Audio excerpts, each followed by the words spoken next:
A Sweet 16. Welcome into the Eye on College Basketball Podcast. I am Matt Norlander, and that is David Cobb joining me. So you have gotten the four combinations here. It was Cobb and GP Thursday, me and KB, Kyle Boone on Friday, Kyle Boone and GP late on Saturday. And now we have actually technically on the East Coast here flipped from Sunday to Monday night. To anyone who is joining us live on the YouTube show, we appreciate you so much. Please be sure to subscribe to the YouTube channel. Ding that bell when we go live. You will get notifications if you so please. And if you have not, I know I'm like floating into GP's opening script here, but do continue to please rate the podcast. I know that people can now offer up some comments on Spotify. I've seen that. Rate and review wherever you listen. We appreciate you so much. And you guys have helped just skyrocket our listenership and viewership here more than ever before in this month. We appreciate you so much. The Sweet 16 is set. We're going to talk about every single game that happened on Sunday. But if you are just dialing in live, or if you're getting to us early on a Monday morning, be it on a commute or elsewhere, here is your quick reset on the matchups. It is Auburn against Michigan. That's a 1-5 in the South. On the bottom half of that is a 6-seed Ole Miss and 2-seed Michigan State. Moving down your bracket in the West, it is 1-seed Florida, 4-seed Maryland. Terrapin fans, we are getting to your team with a quickness. Just give us a couple of minutes here. It is 3-seed Texas Tech and 10-seed Arkansas out there in San Francisco in the West. Scoot over to the bottom right of the bracket. It will be Kentucky and Tennessee playing for the third time this season. That game's going to go down in Indianapolis. And then Houston and Purdue, chalk holds 1, 2, 3, and 4 in the Midwest. And oh, by the way, that is the only region where 1, 2, 3, and 4 held. And then in the East, where I will be on Thursday, it's Duke, Arizona in the 1-4, and then 6-seed BYU against 2-seed Alabama down below. We are looking at a Sweet 16 that is making some history. And I think a lot of people are not overly enthused, but it undeniably is providing some great matchups. We've got 7 SEC teams in this Sweet 16. That is a record. It broke the record of 6 set by the ACC, which was done 9 years ago in 2016.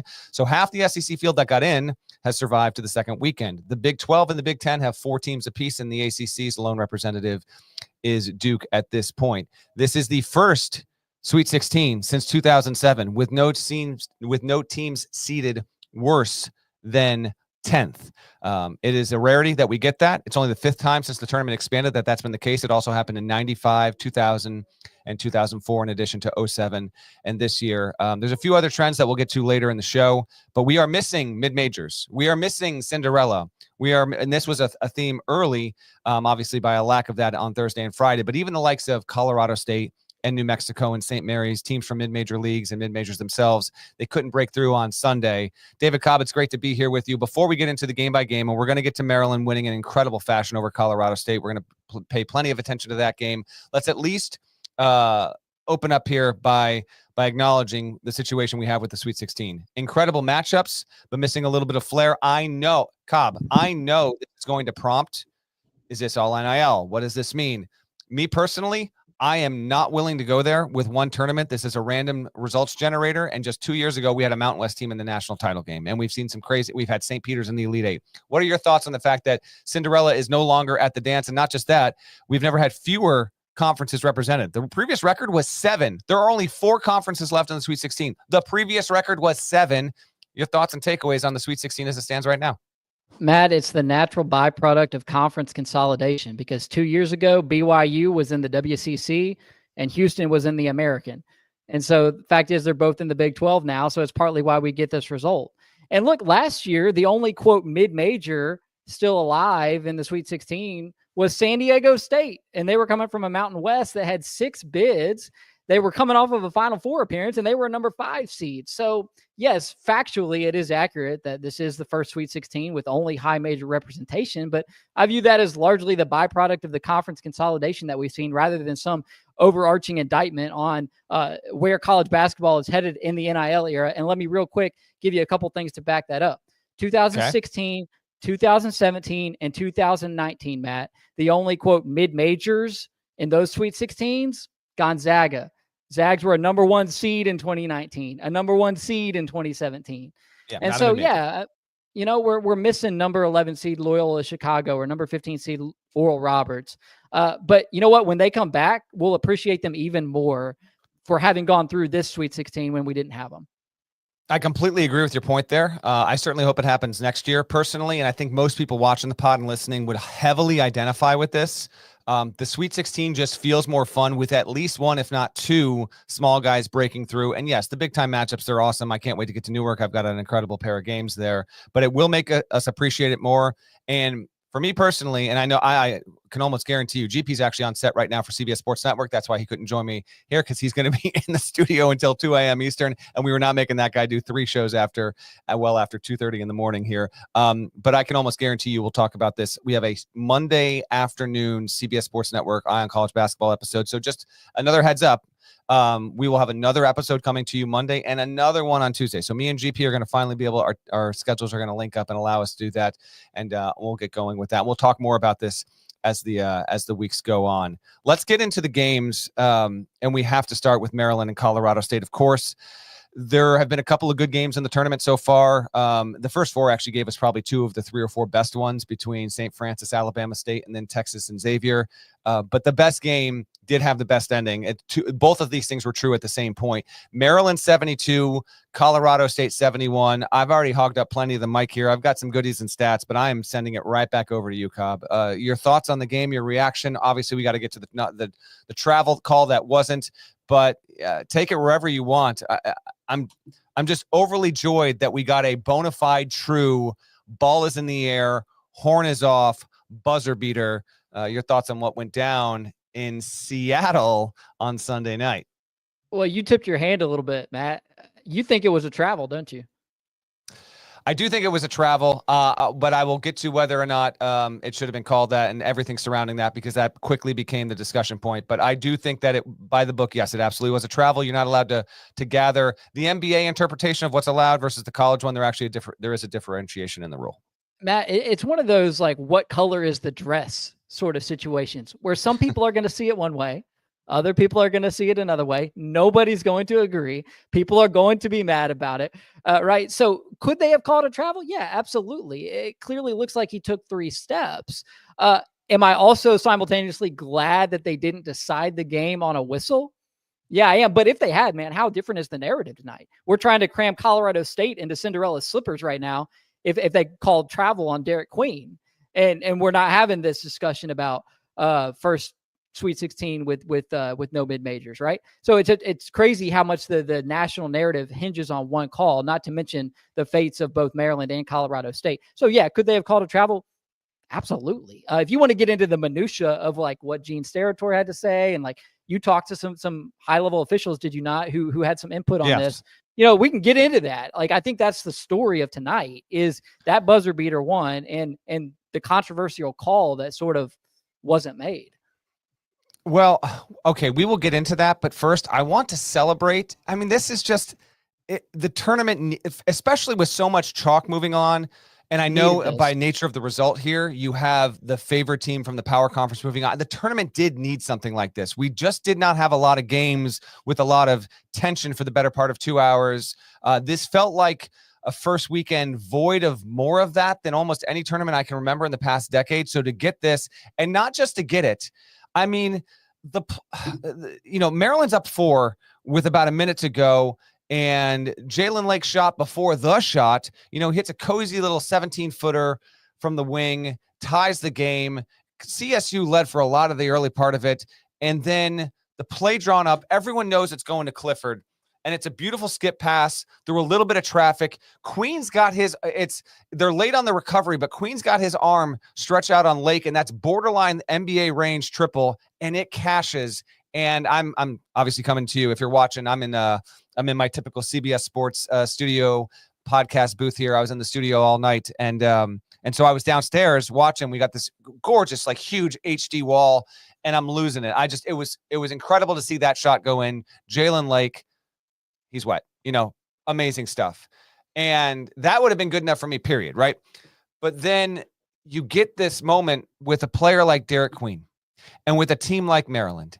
And if folks had forgotten, and Willard did allude to this immediately on the floor, Andy Katz, my guy, AK, you know it. I'm going to text you as well on my ride home. You did a great job post-game with Willard and that crew. That was really good stuff, him and Queen. But Maryland had been the victim 4 times this season. Its 4 most recent losses at the Horn against Michigan in the Big Ten tourney, the prayer from beyond half court against Michigan State back in late February, the weird loss against Ohio State on the road, and then I don't want to call it devastating, but you lose to a Northwestern team that doesn't go to the tournament. That was back in mid-January. They lost that one. Maryland hadn't lost a game this season by more than 6 points, and it finally had one go its way, and it was Queen, the star freshman, one of the best freshmen. And I mean, at this point, he's been a top 3, top 4 at worst freshman in the country. They put the ball in his hands. You know, when I did the story on Queen earlier this year, I had some stuff in there about how Queen is not afraid to speak his mind, be honest, and not have any kind of ego with his coach. And Willard is the exact same way. They have a very unusual coach-freshman dynamic. And there was a time earlier this season in Brooklyn, they were playing he told me that might have been Nova they were playing. I can't remember where he said they were playing. They had a game earlier this season, and Queen made a bad play. Willard immediately yanked him out and said, what the bleep was that pass? And he said, you would have loved that bleep and pass if because it was an alley-oop attempt if it didn't go in. And Willard's whole point to me was he is not afraid to talk to me like guys who have known me for 25 years talk to me. And flash forward to Willard in the timeout, and Derek Queen says a phrase that may well be etched inside at the Xfinity Center or outside of it by the end of the week. Something along the lines of, just give me the mother bleeping ball. He takes the ball, tough shot, off leg, Ethan Morton, arm stretched out. It goes in. It's a kiss. I mean, that is an all-time March Madness highlight. And Maryland now has had buzzer beaters in its history in the tournament from Len Bias, from Drew Nicholas, UNCW, hang an arm, Cash, and now Derek Queen. So yes, we can get into the traveling stuff just a little bit, but to me, you know, I'm a fan of it. Looks cool as hell, so let it stand. And that is in any kind of sport. It looks cool as hell. It was close enough. I'm more than okay with the fact that that the travel wasn't called. And I will say, from experiencing this kind of moment, like it happened. I sent the tweet out. I was on the TV desk and enjoying all that. But man, oh man, a message to everyone listening and watching, and most people doing this already live this way. Do not experience for the like social media can be a very fun way to experience these huge, big sports moments. It really can. It's enhanced in many, many ways. But the amount of this is awful, he traveled, where's the call, versus shut the hell up, it doesn't matter, that's not a travel. A lot of that was out there, and I closed Twitter for a little bit because I didn't find that to be enhancing my March Madness viewing experience there. That being said, I did reach out to 2 officiating sources, and they both said no, it's a travel, it's definitely travel. One of them said in real time, he was like, hell of a shot. But I turned to my wife and I said, he traveled, and it wasn't called. It is a close call. Gene Steratore went on CBS and explained why it could be interpreted as a non-travel there. So yeah, we get a little bit of controversy, but I got no issue with it overall. It doesn't burn me up that the travel wasn't called. I think it was one. It is a close one. We get the March Madness epic moment. I'm willing to trade it. Your thoughts? Yeah, so big time that we get a freshman dancing on to the second weekend, because a lot of our one-and-done freshmen, they bowed out this first weekend. So, of course, you still have Cooper Flagg in the dance, Yegor Demon, right, at BYU. But it was nice to see Derek Queen marching on. And how about just the fact that his teammates, his coach, when he comes to them in that huddle and says, give me the ball, right, they're down with that, right? Like, you got Rodney Rice, yes, Jacoby Gillespie, Julian Reese, like a lot of veteran players on that team, part of that Crab Five. And they're rocking with Derek Queen with the game on the line, and he delivered. So that was cool. But, man, I just didn't totally buy the explanation from Steratore, who was great, by the way. I mean, the dude has a total marathon weekend. Again, it's like it's the dress. You can see it whatever way you want to see it, right? But the idea that it's not a third step because he's only got the ball in one hand. I mean, how often you saw Queen do it? He tucks the ball under his shoulder like a football running back. But we're supposed to believe that when you do that, the steps don't count because you haven't gathered. I don't know. I just didn't totally buy the explanation.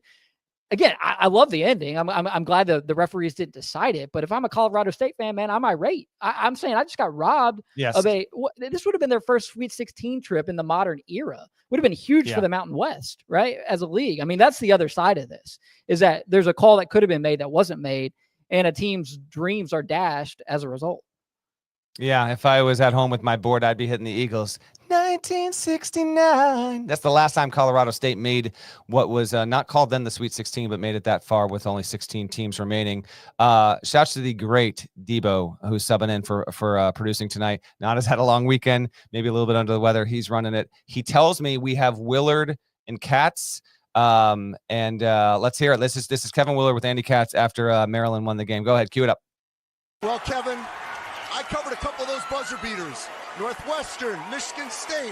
What did you just tell me? Maybe without, one of the words. I think we were finally due for us to have one. I think our last 4 losses have all been buzzer beaters. When Lake shot that shot, I was like, man, that's going in. And I'm like, but we were due to get one. So proud of my team, Colorado State. You called timeout. You got the best player on the floor, the freshman, who you said from day one is one of the best players in the country. What did you call? You know what? I asked everybody. I said, who wants the ball? And he said, give me the MF ball. And I said, all right, you're getting it. And I said, don't mess around. Go after it and do it. And I give him a lot of credit, man. The big dog came up and threw.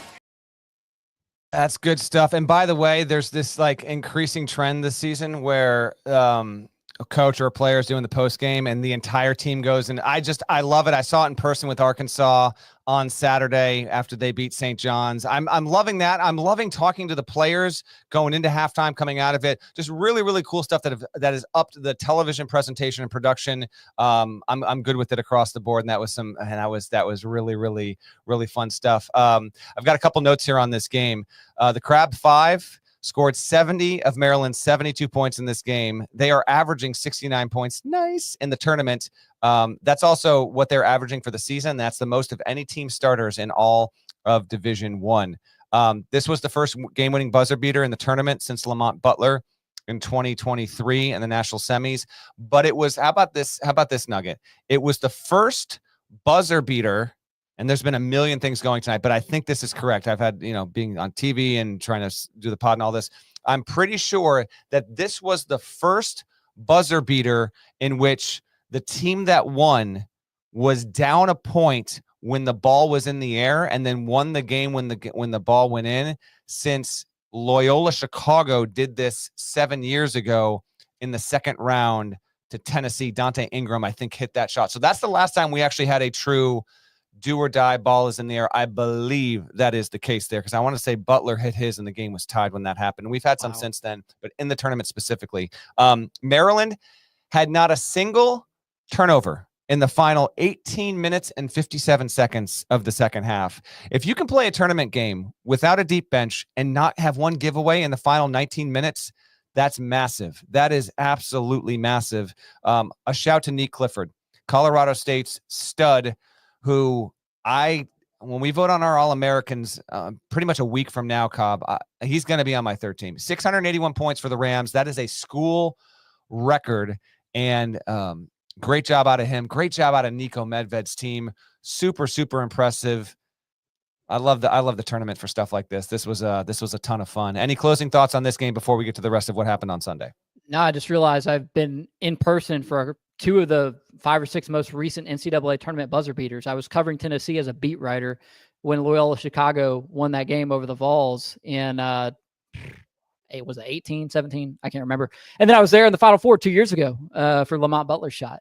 And how about the fact that Lamont Butler is still playing college basketball and doing that at a very high level? That's one of my other big takeaways that I'm sure we'll get to here. But yeah, it was great. It was great to have that. We needed it. The first three days of this NCAA tournament were good. But there was not the drama. There was not the intrigue. There was not the crazy dramatic endings, right? And so it was a little bit of a downer from that perspective. And Maryland and Derek Queen delivered, not just with the moment, but then with how they handled it afterward. Kevin Willard's interview with Katz is gold. So shout out to the Terps, man. That was fun.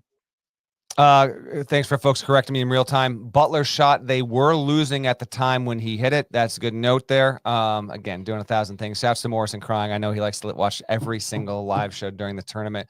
We appreciate you and your support, man. Let's get to plenty more from what went down on Sunday. We're going to get next. We're going to keep it in the West with Florida versus UConn. First game of the day, and was not short on any kind of drama there as well. But first, we got bills to pay. Debo, you know about partners. Give me some partners right now. Let's go. Guys, can you feel it? Legends were born here. History was made here. These are hallowed grounds. Hallowed grounds? The NCIS squad room? Well, I wasn't talking about that, but I was talking about Augusta National. All right. It's finally time for the Masters. I hear it's a tradition unlike any other. Let's keep it moving here. Let's talk West region with Florida and UConn. A few things from this game. Okay, so first of all, good to see UConn's quest for a three-peat ends here. They gave the Gators a real push, like a very compelling 2 hours of ball. Florida wins 77-75. There were multiple times in this game where UConn had like a 2-3 possession lead, and then Florida would come pushing back, and then UConn wouldn't let them take the lead. And this is a Florida team that was in the recent weeks was just capable of peeling off mega runs. It didn't happen here. Florida finally was able to flip it with about 2 and change to go. They went on an 8-0 run. There was the big Cobb. It feels like this was 24 hours ago. There was the missed free throw. Was it Condon at the line? Elijah Martin got the loose ball. UConn, they couldn't grab it. They couldn't snare it and corral it. Elijah Martin, look what I found. We're putting it in. That wound up being pretty big. And then Clayton, first-team All-American, no doubt about it. He hit a couple of big shots, but the shot he hit to put him up 6 with a little more than a minute to go wound up being the big one there. Florida had 31 points in the first half, 46 in the second half. It was 13 of 24 from the field, including 5 of 8 from three-point range and only 3 turnovers. The stunning stat for me on UConn is this, and shouts to our CBS Sports research team again, just studs. UConn had won. This is unreal. UConn had won 26 consecutive NCAA tournament games when leading at any point in the second half. Any point that UConn had a lead in the past 26 tournament games, it won. The last time it lost, it had a lead in the second half here and it lost. The most recent time that happened was 2009 in the Final Four against Michigan State. Your thoughts on what we saw with Gators and Huskies? Yeah, so GP likes to shout out Jared Burson, but man, our HQ research. Yeah, I know. Listen, Burson does a great job. I'm here for our people. Okay. Burson does a great job. That's fine. I might even have a Burson stat waiting. Our CBS Sports research team is the best.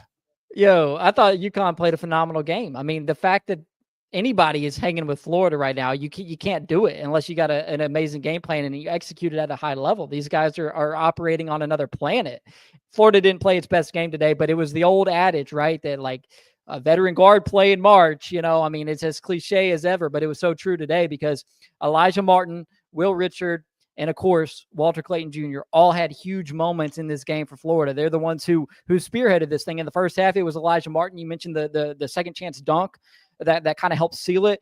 Early in the second half, UConn was ahead by 6. Will Richard scored about 7 straight points for Florida there. And that gets overlooked. Like everything he does gets overlooked for Florida, right? Because it's like, oh, Walter Clayton Jr., he's our All-American. Yes, absolutely. Elijah Martin, he's the key transfer who's taken them to the next level. Yes, that's true. And then here quietly, kind of in the shadows as like the third member of that trio, you have Will Richard, who just continues to produce at an uber high level. And oh, by the way, man, Will Richard and Jacoby Gillespie and Malik Dia all played at Belmont together 2 years ago. I mean, what in the world? I mean, are you serious? Like that honestly just dawned on me as we're talking through this in real time. And here they all are going onward in the NCAA tournament. Great game. I thought it was a great game. I love the authenticity from Dan Hurley afterwards because, everybody's seen the clip now of him, dropping the F-bombs in the tunnel. Well, let's get into it. But did you see the Tracy Wolfson interview? Did you see the podium interview? Yeah. I mean, I guess I just, people love him or hate him, whatever. I guess I'm kind of in both camps. Like he could be too much sometimes, but at the same time, there's nobody in the sport who's just so unabashedly authentic, quite like Dan Hurley is. And we saw that today. He had a great game plan and they came up short, but no, it was a great game. Debo's got the clip. Let's roll Hurley with Tracy Wolfson after the game. And yeah, some of that.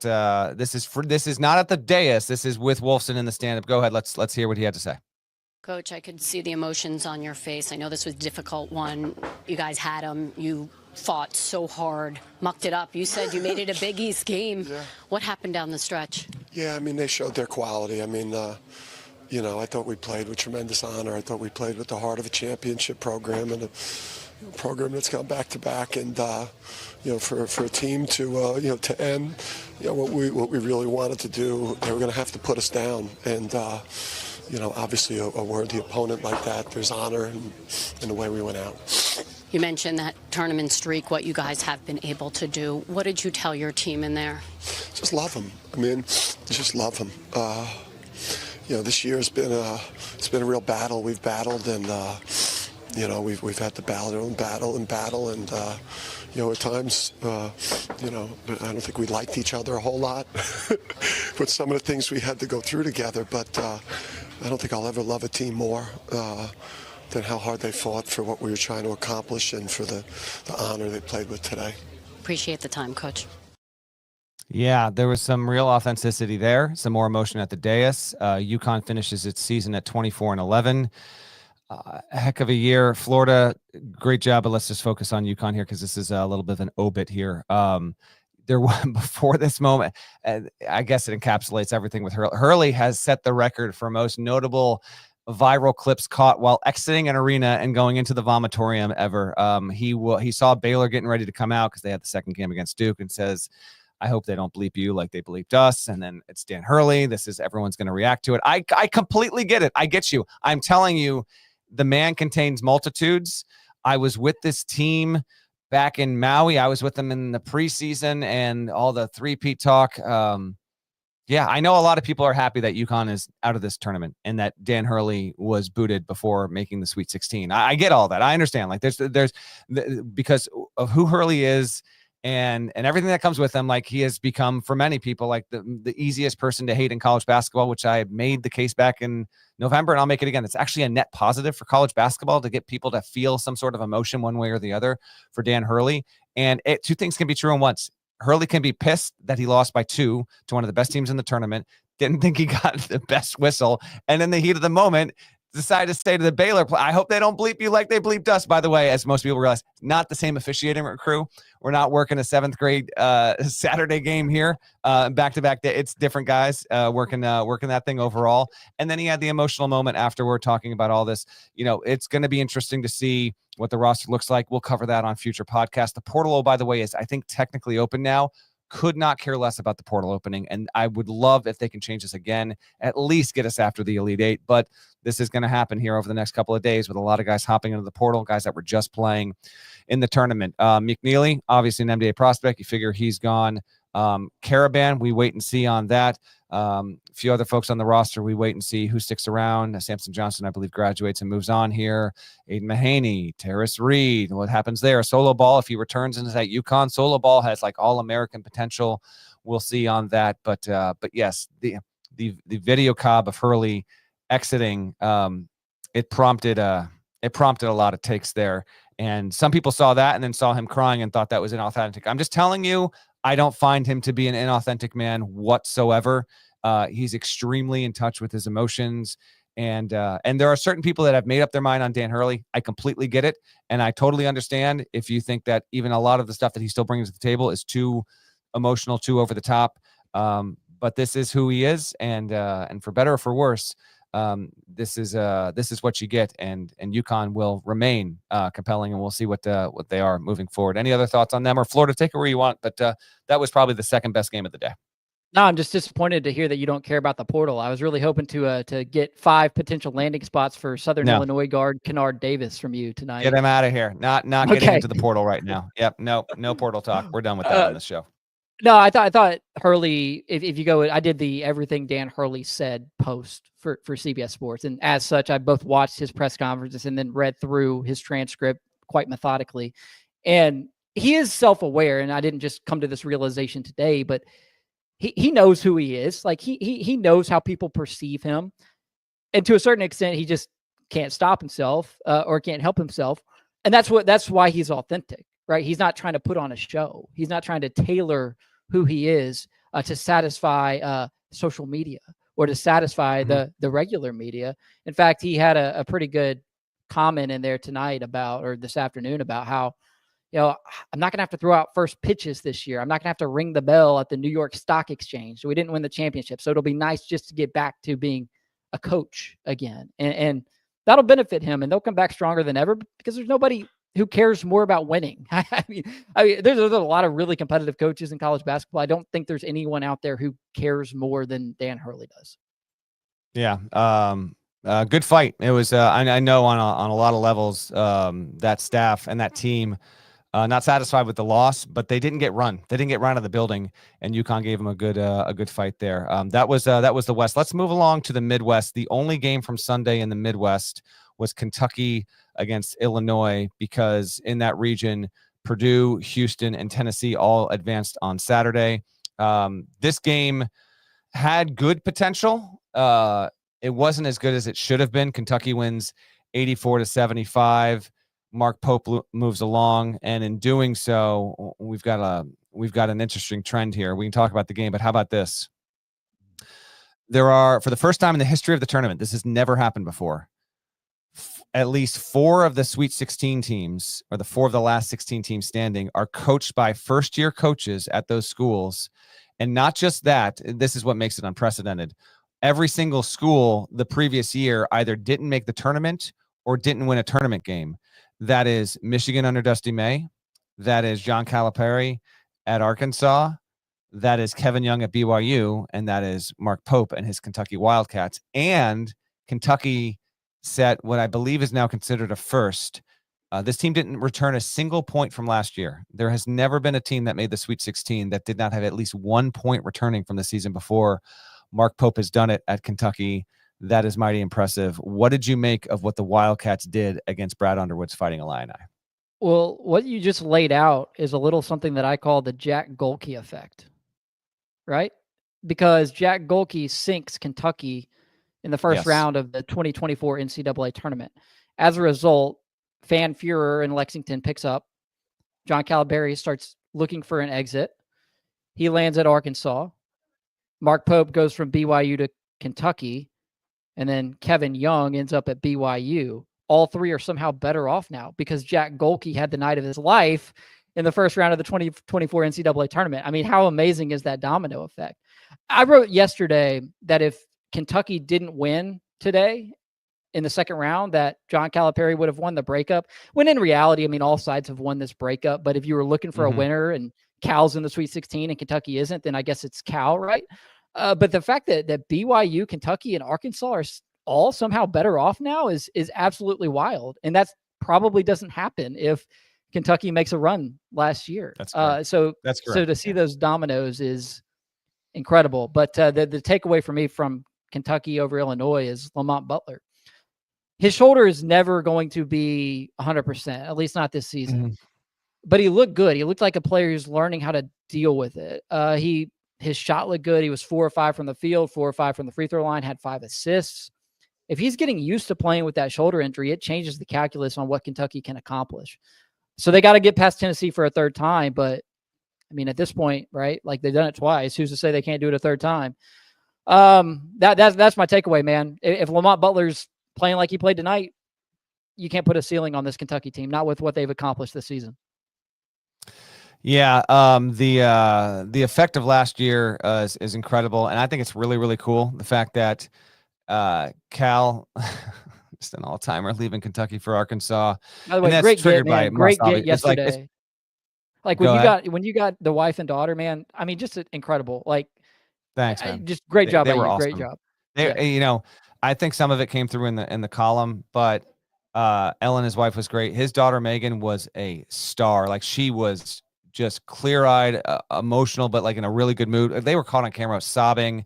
They were awesome. And then, Cal did a number of interviews, and then we just walked from the arena all the way out to behind as he was getting ready to take the car service to take him away. And he was great. It was, his daughter, even more than Cal and his wife, really humanized the situation. And I appreciate that. If you haven't read it, feel free to seek it out. They were tremendous. But the fact that I think it's just awesome that you have Cal at Arkansas, and here he is after everything they went through.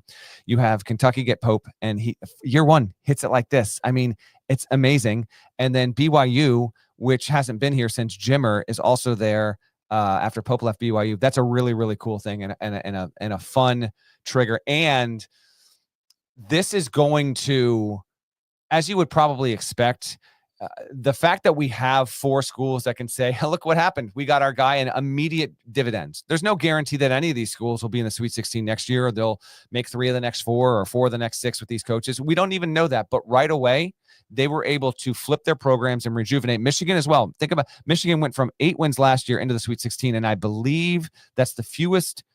I think this is the record now. No team had won fewer games in one year and made the Sweet 16 the following year. I think Michigan just set that record as well. Really awesome stuff across the board there. Kentucky, by the way, is now 5-0 all time against Illinois in the tournament. And they showed up. They were ready to go. They played their style. I said on HQ, you tell Kentucky they can win a game. This is what they want. They want to be in the 80s, keep teams in the 70s, within reason. Obviously, if you could tell them they can keep teams in the 50s, they do it, but that's just not how they play. And Kentucky now gets Tennessee. We'll do more preview stuff looking ahead, but Kentucky's going to try and be just the 3rd team in the past 2 decades to beat the same team 3 times in the season, and that opponent being ranked in the top 10 every single time they did it. So the previous 2 wins for Kentucky over Tennessee, you've also in the top 10, and they're still technically in the top 10 as things stand here. For Illinois, real quick, program finishes 22-13. They didn't shoot well here. Brad Underwood still has this program operating on a top 25 level. I know it is frustrating for Illinois fans because, you made the Elite Eight last year, but it's kind of similar in some ways to Maryland, like Elite Eight last year. And then prior to that, the deepest run was 05. Like it had been a long time, and Underwood's gotten you to the tournament 5 straight years. It would have been 6 if we had a tournament in 2020, but you're going to lose Kaspers to the draft. Avicic, 7-1 guy, to be frank, right here, right now, don't know what his stock is and don't know what his situation is moving forward. You would think they can bring him back enough pieces to be really, really good again. But I know Illinois fans believe we have more than we are showing from a March perspective. Tournament's a beast.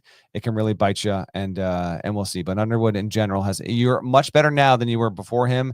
But I know that programs that have big expectations, sometimes you get into this rhythm where it's like, okay, we're good, but can we not be better? Illinois fans, I think brighter days are still ahead. I think you're still in good hands with Brad Underwood. Let's keep it moving here. Let's go to the South. Michigan State and New Mexico, Ole Miss and Iowa State. They both got wins. We're going to talk about those after the break and cover the East. This is actually going to be a longer pod than I anticipated, but hell, that's a good sign after what we got through on Sunday. First, one more message from those partners. Let's cue it up. Debo.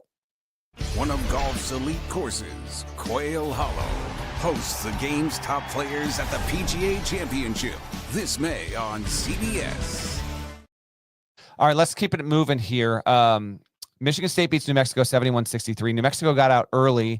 Donovan Dent was not impactful on the level that he needed to be. In fact, let me bring up this box in real time, Cobb. I think he did not sink a triple in this game. New Mexico, I'm looking right now. I think they held him scoreless from beyond the arc here. Dent went. He didn't. Not only did he not score one, he did not attempt a 3-pointer. New Mexico goes 4 of 13 from beyond the arc. Dent had 14. Nelly Jr. Joseph fouled out. He had 16 in the game. They needed more from him. Jaden Akins had himself a nice game. Trey Holloman was good off the bench. The entire bench for Michigan State was good overall. Typical MSU stuff. They don't shoot well from 3, 4-15. They win it nonetheless. This was the 7th time in the past 6 or 7 weeks that Michigan State has won a game that it was trailing at halftime. No team matches them in the tournament ever this season with that. Good job out of Sparty. What are your thoughts on Tom Izzo making sure that both Patinos failed to advance to the Sweet 16? So New Mexico had a halftime lead in this game, shot 54% from the field in the second half and still lost. Kind of wild there. And I think this game sort of put to rest a myth with Michigan State, which is that, all right, we know they're a defensive-oriented team that doesn't really shoot the 3 very well, but they get out and run. They got out in transition, and that's kind of what killed New Mexico in this game. So Tom Izzo marches on 30 years at Michigan State. And what's this? I can't even begin to tally the number of Sweet 16 appearances. It's insane. But my gosh, he's been Fowler tied. They have 16 apiece. They both have been in the Sweet 16 16 times. That's the most among all active coaches. There you go. Yeah, Izzo's the story here, right? Richard Pitino, good run.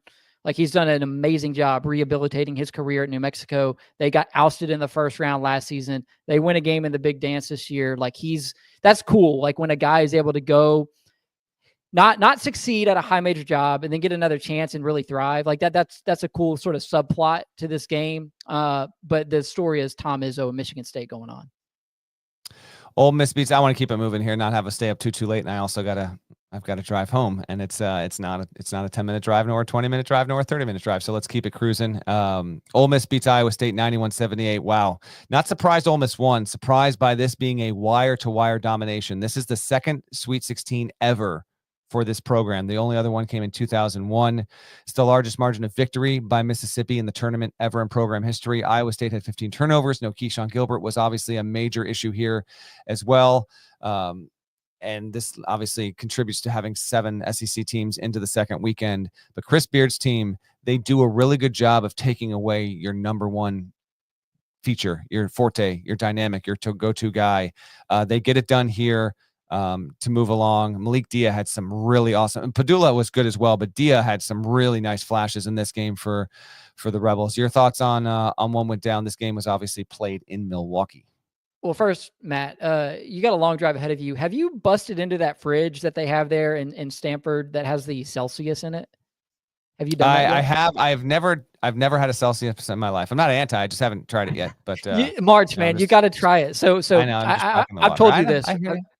So I recently celebrated my 5-year anniversary at CBS, and I got 100 Paramount points. And so you can go shopping with these Paramount points and buy certain things. Like Kyle Boone bought luggage with his Paramount points. Gary doesn't have any Paramount points. I know he's Paramount broke. You hate to see it. He can afford it. I assure you, he can afford it. So, well, if anyone needs luggage, it's Gary. My gosh. But no, with my Paramount points, I purchased 3 cases of Celsius, and so my appearance on Thursday and again tonight is brought to you by Celsius, because without it, I would be in my bed right now. So my takeaways and I would recommend it to you if you need a lift for the drive home. Just don't expect to go to sleep if you drink one. But no, takeaways here, similar with Illinois for Iowa State, in that it's a season of what could have been, because it looks so promising at one point, both for the Cyclones and for the Illini. From the Ole Miss perspective, the emergence of Malik Dia is pretty incredible. I mentioned him being at Belmont. He was prior to that at Vanderbilt and couldn't get off the bench under Jerry Stackhouse, right? And now here he is back in the SEC and just killing folks. I mean, he's the best player on that team right now. A big who's mobile, who can shoot, who can defend 1 through 5. There just aren't a lot of players like him. I think he's one of the more underrated players left in this tournament. And then Chris Beard. I mean, what more can you say about the guy? He's come NCAA tournament time, he's not somebody that you want to bet against. Yeah, no, him getting this is why you bring him in, and they push on through, and we'll see what awaits here as the Rebels. They're gonna provide a pretty. It's a pretty fascinating dynamic with Michigan State. That's a Friday matchup, by the way, on CBS out of Atlanta. Let's keep it moving. Let's go to the East. Arizona wins last game of the night. We are on a nice little run here. Like 3 of the 4 for the past 5 tournaments. The final Sunday night game of the second round has proved to be pretty good. We had Houston A&M. We've had Arizona TCU. We had Arizona Oregon here. I'm going to give Dave Pasch some love, because as this game was drawing to a close, he tweeted, "I can hear Bill saying, 'Conference of Champions. What a game. What a life. I'm sleeping in the desert. What's your name again?'" We miss Bill Walton so much, and it was only appropriate in honor of the late, great Pac-12, soon to be revitalized, but not the same ever again, that this game was awesome. Arizona wins 87-83. Oregon got out to a 15-point lead early in this one. This was the second biggest comeback in the history of the second round. The only bigger one was the Nevada-Cincinnati game. I remember that one. That was 7 years ago. And that was the Wolfpack, coached by one Eric Musselman. That's the only bigger one than what Arizona pulled off here.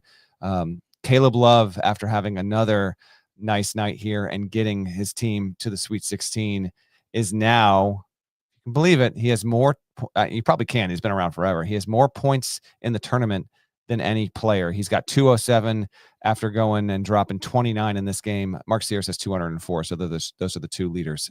Arizona fans, if you didn't realize it, you're in back-to-back Sweet 16s for the first time since 14-15. So that's some good stuff there. But your thoughts on what went down in Seattle and in thrilling fashion to wrap up the first weekend? So the fact that we're now going to get Caleb Love against Duke once more Love it. is Give it to me. just an incredible storyline. He ended Coach K's career, and now he's got a chance to end the Flag era. So good tonight. The Caleb Love college basketball roller coaster has been amazing. I hate that the last 2 minutes of that game took about 45 minutes in real time. That's that was unfortunate. For the offseason. Yes. By the way, shout out to Sam Van Gundy. Shout out to Sam Van Gundy. A million things today. I can't remember, but he was like, you know what I know college basketball fans love right now? I know everyone's loving all of these reviews. That's what we want to see. Stan Van is awesome. I love him on tournament coverage. And I hope like moments like that on TV, Cobb, I hope those things can transfer over in about a month and a half when the basketball committees have to meet on rules changes and stuff, and we can actually get a change to end of game protocol. We probably need, it's going to hurt, but we probably need like a bad moment in the Final Four, a couple in the Elite Eight to make sure it happens. But good on Stan Van for saying that. No, yeah, it was painful to watch the end of that game. But yeah, 3 Sweet 16s in 4 years now under Tommy Lloyd. So they haven't made that deep run yet, right? And to do it, they're going to have to get through Duke. So the chances of this being the year seem pretty slim. But just like Caleb Love's career, the Arizona season has been a roller coaster. So I feel like as an Arizona fan, like at this point, you kind of got to be happy if this is the end. Like you made the second weekend. You've consistently done that now under Tommy Lloyd. Caleb Love might be able to take you one step further, but you know, it's going to take something pretty impressive for them to get past the absolute machine that is Duke right now. Yeah, no doubt. Oregon finishes its season 25-10. Good go of it. Excited to see. I would think Jackson Selstad's he's gonna be back in college. So I'm excited to see what he does next year. Let's keep it moving. Alabama beats St. Mary's 80-66. It's the first time anyone hit 80 on the Gales this season. And not just that, they had gone 105 games without allowing 80 points, man. 105. Now, Bama, they got there barely. They hit 80, but they got there nonetheless. Yeah, just with St. Mary's, I said it on HQ, and I don't say it with any kind of joy. It just kind of is what it is here. They've been to the tournament 11 times. It would have been 12 in 2020, but there was no tournament there. They only have one Sweet 16.